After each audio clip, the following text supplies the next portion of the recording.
Bom dia, pessoal. Nós temos trabalhado com as misturas, né? E nesse momento, então, a gente vai aprender algumas técnicas que são utilizadas para separar os componentes dessa mistura.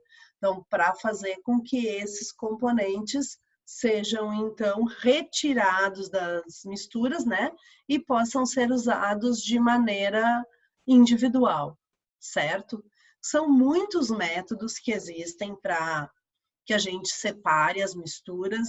A escolha deles é feita levando em conta se a mistura é homogênea ou heterogênea, se são todos líquidos, se tem um sólido e um líquido. Então, a gente vai analisando o tipo de mistura que a gente tem para poder escolher o melhor método de separação desses componentes, certo? Então, assim, um dos métodos mais simples, né, se chama catação. Se vocês observarem a imagem, né, nessa imagem uma pessoa está escolhendo feijão, né? Então ela está justamente fazendo o quê? Catando o feijão, tirando os grãos que não estão bons, as pedrinhas, alguma sujeirinha que esteja ali, e ela faz isso de uma forma manual e também visual. Então, ela observa a mistura, né? Percebe o que não está legal ali e cata, né? Utiliza as mãos para catar. Essa catação, pessoal, também é feita pelos animais, né? Os macacos, por exemplo, eles fazem a catação de piolhos nos seus filhotes, né? Quando a gente vai escolher separar moedas também para contar, a gente faz uma catação visual, a gente normalmente separa as de R$1 para um lado, as de 50 para o outro, né? E a gente conta. Então, catação é um método bem rudimentar, utilizado para misturas que eu tenho pelo menos 2 sólidos, né? E eu faço usando as mãos, ok? O próximo método que a gente vai estudar se chama decantação. Esse método ele vai estudar as misturas em relação às suas diferenças de densidade, tá? Então, a decantação, ela usa a diferença de densidade como o fator importante para eu conseguir separar. Na decantação, eu também tenho sistemas heterogêneos, né? E ela pode ser usada tanto para líquidos em líquidos, quanto para líquidos em sólidos. Olha os exemplos que a gente tem aí, ó. O primeiro exemplo é uma separação de óleo e água. A gente sabe que o óleo, por ser menos denso, vai ficar na parte de cima e a água na parte de baixo. Então, aqui está sendo usada a decantação através de um funil de decantação, ou funil de bromo, ou funil de separação, que é o nome desse funilzinho aqui, ó. Esse funilzinho, ele tem uma torneira, né? Então, a gente faz o quê? A gente abre essa torneira, deixa a água escoar. Quando aqui passa a última gotinha de água, a gente fecha a torneira e separou os 2 componentes. Então, é essa forma aí, é uma forma de separar componentes que sejam líquidos e que não se misturem, né? Separando através da diferença de densidade. Uma outra forma é usando a sedimentação de partículas sólidas, né? Como aqui, ó, uma mistura de água e barro, né? Uma água barrenta. Ela está bem turva, eu deixo essa água em repouso e após certo tempo o barro então se deposita no fundo. Então a decantação eu vou ter ou líquidos immiscíveis, né? Líquidos que não se misturam, ou um sólido que esteja num meio líquido, mas não possa ser dissolvido por ele, né? Então eu preciso de misturas heterogêneas e vou usar a diferença de densidade, certo? Um outro método que eu tenho que é muito conhecido é a filtração. No nosso cotidiano, a gente observa a filtração através da preparação do café, né, onde o pó fica retido no filtro e a água passa. Na filtração, eu ainda tenho um outro método ou melhor, na preparação do café, eu ainda tenho um outro método de separação que é usado junto, que é a extração. Eu preciso de água quente para que esse café passe, né?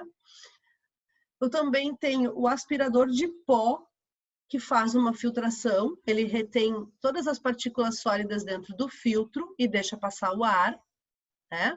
Então, aqui no café, eu tenho uma separação de sólido no meio líquido e aqui no aspirador de pó de sólido no meio gasoso, né? E aqui é um esquema clássico de filtração, um filtro, né? Dentro de um funil, retendo a parte sólida. Esse exemplo, então, seria a água salgada e a areia. A água salgada passando aqui e a areia ficando retida no filtro, tá? Então, a filtração eu preciso de um sólido que esteja ou num meio líquido ou num meio gasoso, né? E esse sólido, então, ele fica retido no filtro. Separação magnética, pessoal, é um método bem legal, onde um ímã passado sobre essa mistura vai atrair, então, os metais que sejam ferromagnéticos. Ferromagnéticos são os metais que têm uma forte atração pelo ímã, né? A gente se engana de achar que todos os metais são atraídos por ímã. Não, apenas os ferromagnéticos são fortemente atraídos, fazem um campo, né, magnético com esse ímã. Esses metais têm que ter o quê? Tem que ter cobalto, ferro ou níquel nas suas ligas, ou tem que ser esses metais puros. Então, aqui tem um exemplo, ó, de uma areia com limalha de ferro. Conforme a gente passa o ímã, toda essa limalha de ferro gruda nesse ímã. Então, limalha é um ferro bem particulado, como se tivesse ralado, tá, pessoal? Então, separação magnética consiste em passar o ímã nessa mistura, tá? Dissolução fracionada. Vamos prestar atenção no nome. Dissolução. Dissolução vem de dissolver, né? Dissolver, a gente dissolve, por exemplo, um pacotinho de suco na água, a gelatina na água quente. Então, dissolução vem de dissolver. E fracionada vem de parte. Então, é dissolver uma parte. Imaginem aqui que eu tenho uma mistura de sal e areia, né? São dois sólidos. E eu quero separar os dois. O que eu posso começar fazendo? Posso começar fazendo a dissolução fracionada dessa mistura. O que é, então? Ó? É colocar o sal e areia num recipiente, adicionar água, misturar bem e ter, então, a separação da areia mais densa, na parte de baixo, da água salgada, menos densa, que está em cima. Então, dissolução fracionada é dissolver uma parte da mistura, né? Usando apenas esse método, eu não vou conseguir ter o sal de volta. Eu vou ter que fazer uma combinação aí de outros métodos para conseguir ter o sal separado da areia. Então, nesse caso, faria dissolução fracionada para começar. Em segundo, poderia fazer uma filtração, né, onde a areia ficaria retida no filtro e a água e sal passaria.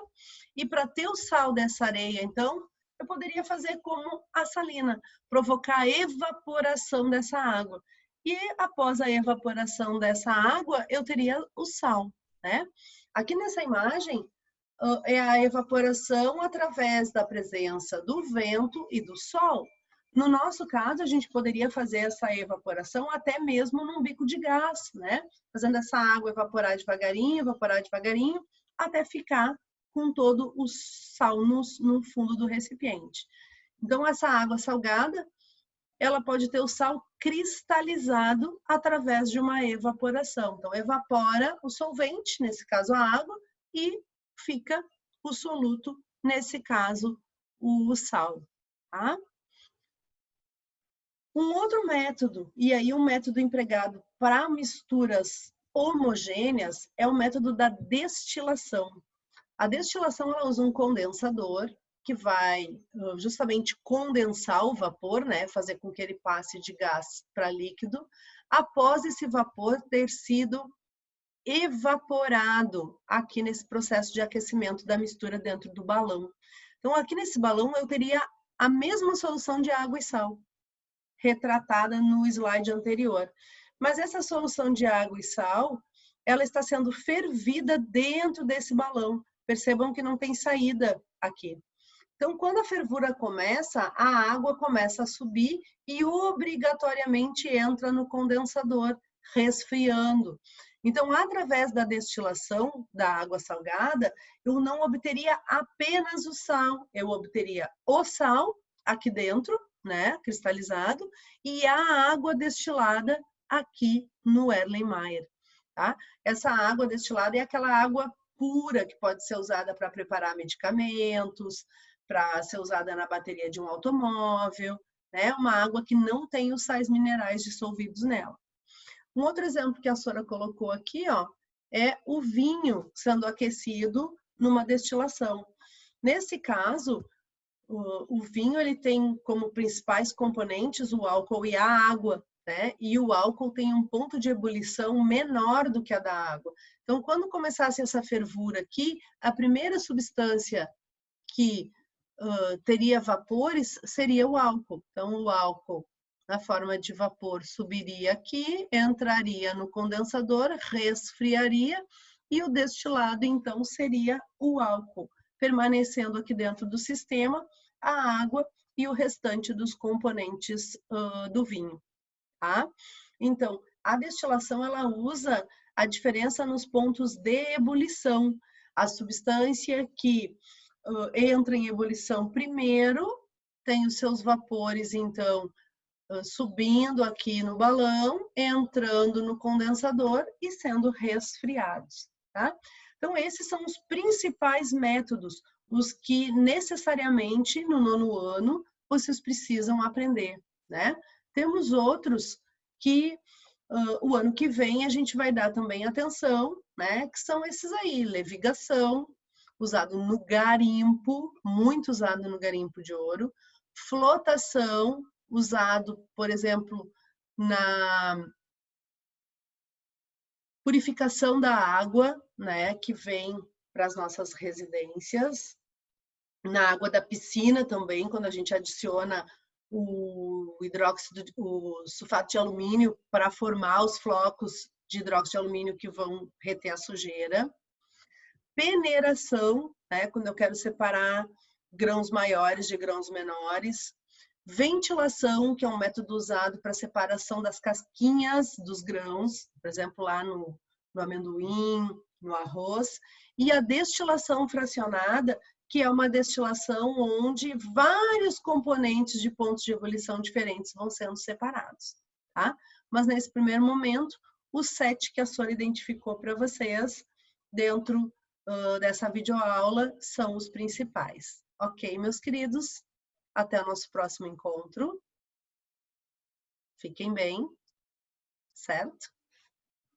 Beijão.